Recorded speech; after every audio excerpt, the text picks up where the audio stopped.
1998ခုနှစ်နယူးယောက်မြို့ကိုအရင်ဆုံးမြင်ရောင်ကြည့်လိုက်အောင်စင်ခံကားတွေကလေပိုင်ရှင်တွေဈေးဝယ်ထွက်နေတော့ဒါမှမဟုတ်ညစာစားနေတော့မှပဲဟုတ်တယ်လမ်းပေါ်မှာရထားရင်းနဲ့ကိုအငွေ့ပြန်တယ်လို့ပျောက်သွားပါတယ်မတန်းနေရဆိုရင်ဒလထနဲ့ကိုကာဝစီ4-8စီအထိပျောက်ခဲ့ဘူးတဲ့ဆိုတော့တော်တော်များတာပဲဟုတ်တယ်ဒီကိစ္စမှာရေးတွေကိုတကယ်အချစ်တရိုက်စေတဲ့အချက်ကပုံမှန်ကားခိုးမှုတွေနဲ့မတူလို့ပဲဒီလိုမျိုးမတူတာလေဆိုတော့ခိုးသွားတဲ့ကားတွေကိုအစိပ်ပိုင်းနေဖြုတ်ရောင်းထားတဲ့ပုံစံနဲ့တော့ပြန်မတွေ့ရတော့လုံးဝကိုအစအနမချန်ပျောက်သွားတာဒါဆိုရင်တော့ဒီလောက်များတဲ့တန်ဖိုးကြီးကားတွေကဘယ်ကိုရောက်သွားကြတာလဲဆိုတော့မေးခွန်းကရှိလာပြီပေါ့အဲ့ဒါပေါ့မြေကြီးတဲ့နဲ့ဝင်သွားတာလားကောင်းကင်ဘုံကန်တက်သွားတာလားပေါ့နော်ဒီနေ့တော့ဒီဖြစ်ပျက်တွေရဲ့နောက်ွယ်ကအလွန်ရှုပ်ထွေးပြီးစစ်ရေးစစ်စင်ရေးတစ်ခုလို့အဆင့်ဆင့်စီစဉ်ထားတဲ့စီမံကိန်းကြီးတစ်ခုအကြောင်းကိုအတူတူအပြေရှားကြည့်ကြရအောင်ပါဟုတ်ကဲ့စီရင်ဆန်းဆောင်ကောင်းဆုံးကောင်းလို့ဒီလောဝမ်းကိုဥဆောင်ခဲ့သူဟာတာမန်ရာဇဝတ်ကွင်းခုံးဆောင်တယောက်မဟုတ်ဘူးတရုတ်ထောက်လှမ်းရေးရာရှိဟောင်းတယောက်ဖြစ်နေတာပဲဟုတ်ကဲ့ကဲဒါဆိုရင်ဒီကိစ္စရဲ့နောက်ွယ်က mastermind ကဘယ်သူလဲဆိုတာနဲ့စလိုက်ကြအောင်သူ့အကြောင်းနည်းနည်းလာပြောပြပေးပါလားသူ့နာမည်ကမင်းဂျန်ယန်ပါ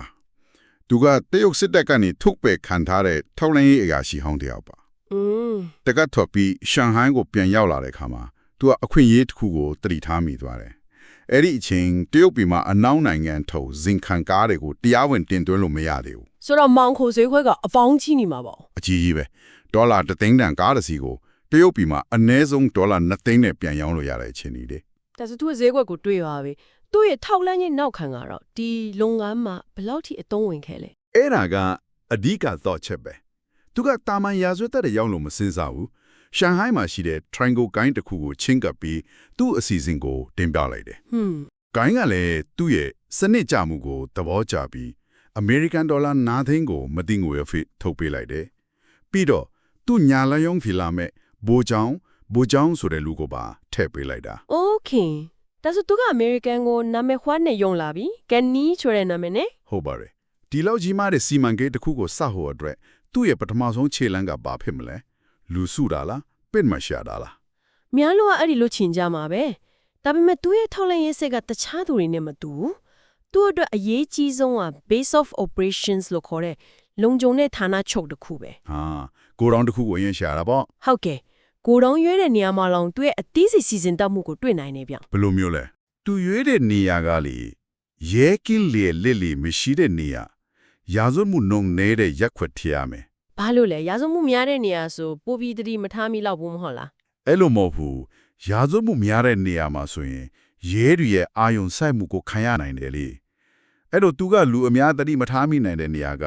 ဂိုဒေါင်းကို group ဆိုတဲ့အစားအသောက် company နာမည်တက်ပြီးငှားလိုက်တယ်ဟန်ဆောင်ထားလိုက်တာပေါ့ဟုတ်တယ်ပြီးတော့သူ့ကိုဘယ်တော့မှသစ္စာဖောက်မှာမဟုတ်တဲ့တရုတ်လူမျိုးဆက်ပြင်းစရာစိတ်မုတ်စရာအဖွဲ့ကိုခေါ်ထားတယ်အရေးကြီးဆုံးကဂိုဒေါင်းပတ်လည်မှာ CCTV ကင်မရာတွေတက်ပြီးလမ်းရဲ့ထောင်တန်းကိုသူ့ယုံခံလေကနေစောင့်ကြည့်နိုင်အောင်စီစဉ်ခဲ့တယ်ဒါကသူ့ရဲ့ထောက်လိုင်းပညာရပ်တွေကိုစက်သုံးနေတာပဲအတိအကျပဲအစီအစဉ်တွေအားလုံးအသိထိပြီဆိုတော့ကားခိုးမဲ့အဆင့်ကိုရောက်လာပြီပေါ့သူကိုယ်တိုင်ရောဒီကိစ္စမှာပါဝင်ရဲ့လားလုံးဝမပါဝင်ဘူးဒီနေရာမှာထောက်လိုင်းပညာရဲ့အဓိကစီးနင်းတစ်ခုဖြစ်တဲ့ compartmentalization ကိုသူတုံးသွားတာတွေ့ရတယ်ဆိုလိုတာကအဖွဲတစ်ခုချင်းစီကိုတီးခြားခွဲထားတာလားဟုတ်တယ်ကားခိုးတဲ့ဖွဲကမင်ကျန်းရန်ကိုမတိဘူးမင်ကျန်းရန်ကလည်းကားခိုးတဲ့နေရာကိုမသွားဘူးတဆင့်ခံလူဖြစ်တဲ့ဘူချောင်းကပဲဆက်သွယ်ပေးတယ်ဒါမှတယောက်အဖမ်းခံရယုံနဲ့ကွင်းဆက်တစ်ခုလုံးပြုတ်မသွားအောင်ကာကွယ်ထားနိုင်တာပေါ့နော်အဲ့ဒါပဲသူကဒီလို့ခေါ်တဲ့ကားဖူခိုးတောင်ကိုဟာပြီးအဖွဲခိုင်းတယ်ဒီကလည်းသူ့ထက်ပိုကျွမ်းကျင်တဲ့မာရီယိုဆိုသူကိုခေါင်းဆောင်ပြန်ခန့်တယ်ဒီလိုအဆင့်ဆင့်ဖွဲ့စည်းပုံကြောင့်မင်ကျန်းရန်ဆိုတာဘူးသူမှမသိတဲ့အရေးတစ်ခုလိုပဲဖြစ်နေချတာပေါ့ဟုတ်ပါတယ်ကျမသိချင်တာတစ်ခုကအဲ့ဒီခေတ်ကဇင်ခံကားတွေဆိုတာလုံခြုံရေးစနစ်တွေကအတော်ကောင်းနေတယ်သူတို့ကဘလို့နီးနဲ့အလွယ်တကူခိုးယူသွားနိုင်တာလဲသူတို့ရဲ့နီးပညာပိုင်းကတာမန်ကားသူကိုတွေထက်အများကြီးတာတယ်မာရီယိုကကားတကားတော့ကိုပရောမမဖြတ်ဘူးမန်ကူပဲခွဲဝင်တယ်ဘာလို့လဲအားတမဲဆိုတော့တကားတော့ကိုအတင်းဖြတ်ရင်ကားရဲ့ကွန်ပျူတာစနစ်ကအန်ဒီရှိတယ်လို့သတ်မှတ်ပြီးအင်ဂျင်ကို lock ချဖြစ်မယ်ဆိုတာသူသိလို့ပဲကားရဲ့ရောက်သွားပြီးရောဘလို့ဆက်လုပ်လဲကားရဲ့ရောက်တာနဲ့သူတို့ကိုယ်တိုင်ပြုလုပ်ထားတဲ့ကွန်ပျူတာဘူးအသီးလေးတစ်ခုကိုကားရဲ့စနစ်နဲ့ချိတ်ဆက်လိုက်တယ်အဲ့ဒီ device ကလေ တမင်းနဲ့နိမနဲ့အတွင်းမှာကားရဲ့လုံခြုံရေးစနစ်တစ်ခုလုံးကိုကြော်လွှပြီးတာမန်တော့အလွတ်တစ်ချောင်းနဲ့ဆက်နိုးလို့ရအောင် program ပြန်ရေးလိုက်တာ တော်တော်ကျွမ်းကျင်တာပဲဒါဆိုကားကိုခိုးပြီးပြီသူတို့ရဲ့လျှို့ဝှက်ကိုတောင်ကိုအမြန်ဆုံးမောင်းပေးကြမှာပေါ့နော် အဲ့ဒီမှာပဲသူတို့ရဲ့အထူးခြားဆုံးအပိုင်းကိုတွေ့ရမှာသူတို့ကကားကိုပြီးသားနဲ့ဂိုးတောင်ကိုချက်ချင်းမောင်းမသွားဘူး ဟင်တမ်းမတော်ဘူးလား မသွားဘူးအရင်ဆုံးအနီးနားမှာရှိတဲ့တခြားဇင်ခံကားတွေအများကြီးထိုးထားတဲ့ကားပါကင်တစ်ခုကိုမောင်းသွားပြီးအဲ့ဒီမှာနေရတတိတီအတိုင်းရက်ထားလိုက်တယ် နေရတော့ဘာအတွက်လဲ ဒါက counter surveillance နီးဗျူဟာပဲကားမှာပိုင်ရှင်ဒါမှမဟုတ်ရဲကတိတ်တဆိတ်ထားတဲ့ GPS tracker ပါလာသလားဆိုတာကိုစောင့်ကြည့်တာ အော် နေကြတော့မှကားကအဲ့ဒီနေရာမှာပဲညင်းညင်းလေးရှိနေသေးတယ်ဆိုမှအန်ဒီရဲ့ကင်းဘီလို့ထပ်မှတ်ပြီးကိုတောင်စီကိုယူလာတာ ကိုတော်မဝင်ခင်မှာတော့နောင်ယောင်ခံလိုက်ခံရခြင်းရှိမရှိတေချောင်ပတ်မောင်းပြီးစစ်ဆေးသေးလေဆို ဟုတ်တယ်ဗျာအရာအားလုံးတေချာမှကိုတောင်တွေကိုကားသွင်းတာ ဒါဆိုရင်တော့သူတို့ကတိတ်ကိုစိတ်ရှည်ပြီးစနစ်ကြတာပေါ့ကားကဂိုးတောင်ထဲရောက်သွားရင်တော့အဲ့ဒီကားကိုဘယ်လိုပုံဖြောက်ပြီးနိုင်ငံခြားကိုပို့ဖို့ပြင်ဆင်ကြတယ်လဲ ကိုတောင်ထက်ရောက်တာနဲ့မင်းကြံ့ရန်ရဲ့တရုတ်ဆက်ပြန်အဖွဲကအဲ့ဒီကားကိုရောင်းပြခန်းကန်နဲ့ထွာလာတဲ့အတိုင်းအသစ်ဆက်ဆက်နီးပါဖျက်အောင်ပြန်လုပ်တယ် အကုန်လုံးအစ်စ်ဖြောင်လုပ်တာလား ဟုတ်တယ်တော့ခလောက်စနစ်တစ်ခုလုံးကိုအသစ်ရဲစေးအသစ်ပြန်မတ်လိုအပ်ရင်အထေချုပ်သမားကကားအတွင်းပိုင်းကထိုင်ခုံးတွေကိုတော့ဖြန့်ပြင်းစင်ပေးတယ်အားလုံးပြီးရင်တော့ကွန်တိန်နာထဲထည့်ပြီးအစားတောက်တွေတင်ပို့နေတဲ့အောင်စာရွက်စာတမ်းအတူတွေပြုလုပ်တော့တာပဲ အခုစိတ်ဝင်စားစရာအကောင်းဆုံးအပိုင်းဖြစ်တဲ့ကားလေကျင်းပို့တဲ့လမ်းကြောင်းကြောင်းပြောကြရအောင်နယူးယောက်စိတ်ခန်းကနေတိုက်ရိုက်မတင်ဖို့ဘူးဆိုတာတကယ်လား လုံးဝမပို့ဘူးဒါကဒီလုပ်ငန်းတစ်ခုလုံးရဲ့အထူးချွန်ဆုံးအပိုင်းပဲသူတို့ကကွန်တိန်နာတွေကိုတင်ပေါ်ပေါ်မတင်ခင် ဟုတ်ကဲ့ ယထာပေါ်ရင်တင်ပြီးအမေရိကန်တနိုင်ငံလုံးကိုဖြတ်ပြီးအနောက်ဘက်ကန်ချင်မှရှိတယ်ကယ်လီဖိုးနီးယားပြည်နယ်ဒီအရင်ပို့လိုက်တယ် ဒါကတော့တကယ်ကိုဂက်တလုံးနဲ့ငါးနှကောင်ပြည့်တဲ့အကွက်ပဲတစ်ချက်ကရဲတွေကနီးလို့စိတ်ကောင်းကိုပဲအာယုံစိုက်နေချိန်မှာကားကတိုင်းပြည်ရဲ့တစ်ဖက်ချမ်းကိုရောက်နေပြီ ဟုတ်တယ်နောက်တစ်ချက်ကတရုတ်ပြည်နယ်ပူနေတဲ့ကယ်လီဖိုးနီးယားကနေပို့တော့ပို့မြန်တယ်လေ အဲ့ဒါထက်ပိုပြီးစမ်းတဲ့ချက်ရှိသေးတယ်ကယ်လီဖိုးနီးယားကနေထွက်တဲ့တင်ပေါ်ဟာကျိုးပြည်ကိုတိုက်ရိုက်မသွားဘူး ဟင်ဒါဆိုဘယ်သွားလဲ Pacific သုံးဘူတွေရတဲ့မှာ chain ဆိုထားတဲ့နေရာတစ်ခုမှာတခြားတင်ပေါ်ရစီနဲ့တွေ့ပြီး container တွေကိုပင်လယ်ကမ်းမှာပဲလွှဲပြောင်းပေးလိုက်တယ်ဒုတိယတင်ပေါ်ကမှကျုပ်ပြည်ကိုတိုက်ရိုက်ဥတီသွားတာ ခဏလေးပင်လယ်ကရာမှာပဲတင်ပေါ်တစ်စီးကနေနောက်တစ်စီးကိုကွန်တိန်နာတွေရွှေ့လိုက်တယ်ဟုတ်လားဒါကတော့ James Bond ဇာတ်ကားတွေကအတိုင်းပဲ ဟုတ်ပါတယ်တကယ်ဖြစ်ခဲ့တာပါဒီနီလန်းကနိုင်ငံတကာရေကြောင်းကုန်သွယ်ရေးရဲ့အားနည်းချက်နဲ့ဥပဒေကွက်လက်တွေကိုကောင်းကောင်းအသုံးချသွားတာ ဘယ်လိုမျိုးလဲ ဆိုတော့ပထမသင်္ဘောရဲ့မှတ်တမ်းမှာကုန်စည်တွေဘယ်ရောက်တော့လဲဆိုတာဖော်ပြထားမှာမဟုတ်ဘူးဒုတိယသင်္ဘောကလည်းဘယ်ကနေကုန်လီတင်လာလဲဆိုတာမှတ်တမ်းမရှိဘူးရေးတွေနေနဲ့ခြေရခံပြီးဖို့လုံးဝမဖြစ်နိုင်တယ်လို့ပဲ ဒီလုပ်ငန်းကအောင်မြင်မှုကြီးကြီးမားမားရလာတော့တရုတ်ပြည်ကနေတောင်းဆိုမှုတွေပိုများလာမှာပဲအဲ့ဒီခါမှာတစီးချင်းခိုးနေလို့မရတော့ဘူးပေါ့သူတို့ဘလို့တိုးချဲ့ခဲ့ကြလဲ ဟုတ်တယ်တောင်းဆိုမှုတွေများလာတော့မင်းကျန်းရန်ကတကြိမ်နဲ့ကားတွေအများကြီးခိုးနိုင်မဲ့နီလန်းတွေကိုစဉ်းစားလာတယ်သူတို့ရဲ့ပြမအတိတ်ကကားအယောင်ပြကန်းတွေဖြစ်လာတယ် အများကြီးတခါတည်းရအောင်လို့ပေါ့ အဲ့ဒါပေါ့မယ်ရီယိုကဝယ်သူဟန်းဆောင်ပြီးအယောင်ပြခန်းနဲ့ဝင်ကားတော်တွေထားတဲ့ရောင်ခန်းနေရာကိုမှတ်ထားလိုက်တယ်ညဘက်ရောက်မှအဖွဲလိုက်ဝင်ပြီးတော်တွေအကိုလုံးယူကားတွေအများကြီးကို3မိနစ်အတွင်းမောင်းထွက်သွားကြတယ် နောက်တစ်နည်းလက်ရှိသေးလဲဆိုကားအနံနဲ့ village parking တွေကနေခိုးလာ ဟုတ်တယ်အဲ့ဒီနီးကပိုးတောင်လွယ်တယ်လုံခြုံရေးဝန်ထမ်းကိုလာထိုးပြီးကားတော်တွေအကိုလုံးတောင်းလိုက်တယ်ပြီးရင် အဲ့ဝန်ထမ်းကိုရောဘာလုပ်လိုက်လဲ အဲ့ဒီဝန်ထမ်းကိုဓားပြတိုက်ခံရတဲ့ပုံစံဖြစ်အောင်ကျိုးနေတုပ်ပါဆက်ကိုပိတ်ပြီးထားခဲ့လိုက်တယ်ရဲဒီရောက်လာတဲ့အချိန်မှာတော့ကားတွေကသူတို့ကိုယ်တောင်ထဲမှာအေးအေးဆေးဆေးရောက်နေပြီ သူတို့ကဖြစ်ဖြစ်ပိုးပြီးရေးတင်းလာကြတာပေါ့များတော့အဖြစ်ရာဆွေသားတွေကရေးတင်းလာရင်အမားတို့မိတကြတယ်သူတို့ရဲ့ပထမဆုံးအမတ်ကဘေကနေစားခဲ့လာလဲ အယောင်ပြခန်းတစ်ခုကနေခိုးလာတဲ့ကားရစီကရင်တိုက်မှုဖြစ်ပြီးရင်ပေါင်းအဖမ်းခံလိုက်ရတယ် အာ အဲ့ဒီရင်ပေါင်းမှာစစ်ကြောမေးမြန်းမှုတွေကိုမခံနိုင်ပဲသူတည်သမျှဒီရဲ့အကြောင်းကိုဖြန့်ချလိုက်တယ်ဒါနဲ့ပဲရဲတွေကဒီကိုစပြီးနောက်ယောင်ခံလိုက်တော့တာပဲ ဒါဆိုရင်တော့သူတို့ရဲ့လူ့ဘက်ကိုယ်တောင်လည်းအန်တရရှိနေပြီပေါ့ အတိအကျပဲရဲတွေကကိုတောင်အနီးမှာစောင့်ကြည့်နေတာကိုမင်းကျန်းရန်ရဲ့လက်ထောက်ပိုးချောင်းက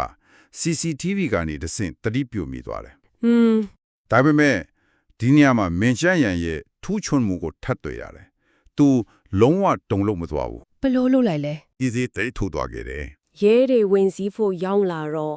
ကိုတောင်ကလုံးဝဗလာချင်းဖြစ်နေပြီဘာသက်တည်မှမကြံတော့ဘူး ဒ ဒီအထိပြန်ကြည့်ရင်သူ့ရဲ့စီမံကိန်းကအမားယွင်းမရှိသလောက်ပဲနော်အခုတော့ရဲတွေကဒီကိုတိသွားပြီဒါပေမဲ့နောက်ကွက်က mastermind ကဘယ်သူဆိုလာကိုတော့အရေးကြီးအောင်တော့မသိသေးဘူး ဟုတ်ပါတယ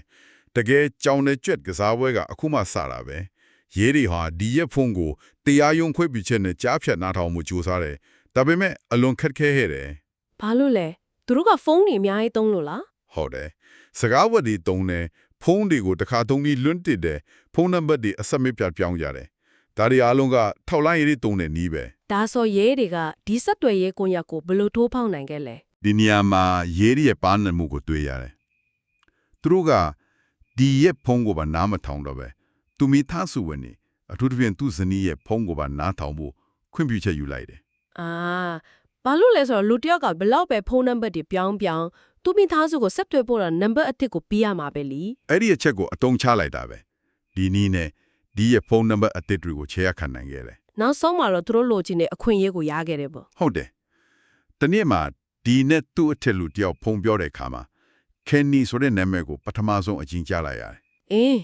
mastermind ရဲ့နာမည် what ဟုတ်တယ်အဲ့ဒီဖုန်းပြောဆိုမှုကနေတဆင့် Kenny နဲ့ဘူချောင်းတို့ရေဥစားတော့ဆိုင်တစ်ခုမှညစာစားဖို့ချိန်ထားတာကိုပါရေးရီတီးသွားတယ် ဒါကတော့သူတို့ကိုပထမဆုံးအကြိမ်မြင်တွေ့ခွင့်ရမယ့်အခွင့်အရေးပဲ တော်တော်စိတ်လှုပ်ရှားစရာကောင်းတဲ့အခြေအနေပဲတူယူလူမျိုးအတွင်ယူချတဲ့ရေးရရှိတယောက်ကိုစားပွဲတို့အဖြစ်နဲ့စားတော့ဆိုင်တယ်လို့ပြီးစုံစမ်းခိုင်းခဲ့တယ် အဲ့ဒီမှာဘာတွေတီးခဲ့ရလဲ သူတို့เนี่ยစကားပြောနေတာကိုအနီးကနားထောင်ရင်သူတို့ငားရမယ့်ဂိုးတောင်အသစ်ရဲ့လိပ်စာအကြောင်းကိုပါသိခဲ့ရတယ် အခုချိန်မှာတော့အခြေအနေကပြောင်းပြန်ဖြစ်သွားပြီရဲတွေကတပန်းတာသွားပြီ အတိအကျပဲသူတို့ကစောင့်ကြည့်ခံရတဲ့ဘက်ကနေစောင့်ကြည့်ရသူတွေဖြစ်သွားပြီရဲတွေကဂိုးတောင်အသစ်ကိုအနီးကစောင့်ကြည့်ဖို့ပတ်ဝန်းကျင်ကအဆောက်အဦတွေမှာကင်မရာတွေတက်ဆင်တယ်ပြီးတော့ ဟုတ်ကဲ့ မင်းကျင်းရင်တို့အဖွဲထုံးမဲ့ကွန်တိန်နာတလုံးပေါ်မှာ GPS tracker ပါတိတ်တဆိတ်တက်ဆင်ထားလိုက်နိုင်ခဲ့တယ် မင်းကျန်ရန်ရဲ့လုပ်ငန်းကွန်းဆက်သေးကိုသူတို့ကဝင်ရောက်ထိန်းချုပ်နိုင်သွားတဲ့သဘောပါပဲ ဟုတ်ပါတယ် အရာအလုံးအသင့်ဖြစ်နေပြီဒါမဲ့ဒီလောက်စနစ်ကြတဲ့အဖွဲ့အစည်းတစ်ခုလုံးပြိုလဲသွားစေခဲ့တဲ့နောက်ဆုံးအမားကဘာဖြစ်မလဲ ပစုံသက်မှာတော့လူတယောက်ရဲ့ပေါ်ဆောင်မှုတတိလက်လို့ဖြစ်မှုကအရာအလုံးမှုပြောင်းလဲသွားစေခဲ့တယ် ဘသူရမှာလဲ အဖွဲသားတယောက်ပေါ့အလုပ်တွေအများများလာတဲ့တယောက်မှာသူကကားတစ်စီးကိုခိုးလာတယ်အဲ့ဒီကားမှာ GPS နဲ့ကောင်းကောင်းဝတ်ထားတာကိုသူတို့မသိလိုက်ဘူး ပြီးတော့အရေးကြီးဆုံးအမားကလုံးနေကြော့ဖြစ်တဲ့နှစ်ရက်ဆောင်ကြည့်တဲ့အဆင့်ကိုကြော်ပြီးဂိုဒေါင်တွေကိုတိုက်ရိုက်ယူလာမိတာပဲ ဟုတ်တယ်အဲ့ဒီအမတစ်ခုတည်းနဲ့တင်အလုံးပြီးသွားတာပဲ ဒါဆိုကားပိုင်ရှင်ကသူ့ကားပဲရောက်နေလဲဆိုတော့ချက်ချင်းတည်တော့မှာပေါ့ ဟုတ်တယ်ကားပိုင်ရှင်က GPS ကနေတဆင့်ရဲစခန်းကိုအကြောင်းကြားလိုက်တဲ့အခါမှာဒီစုံစမ်းမှုကြီးတစ်ခုလုံးအကြောင်းဘာမှမသိတဲ့နေမီကန်ရဲကတစီးကဂိုးတောင်နာကိုရောက်လာပါတော့တယ် အာဒါဆိုစောင့်ကြည့်နေအထွတ်ဖွဲ့တော့သူတို့ရဲ့လာပေါင်းများစွာစူးစမ်းထားတဲ့အစီအစဉ်ကြီးတစ်ခုလုံးပျက်စီးတော့မှာပေါ့ ဘယ်လိုမှဖြစ်နေတာ